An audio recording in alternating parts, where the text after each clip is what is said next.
إني جزيتهم اليوم بما صبروا أنهم الفائزون. قال كم لبثتم في الأرض عدد سنين؟ قالوا لبثنا يوما أو بعض يوم فاسأل العادين.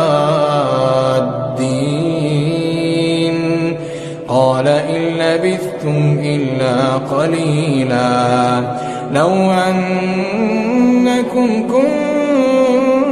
كنتم تعلمون.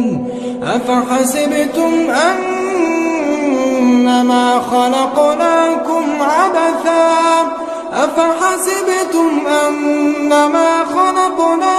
عبثا وأنكم إلينا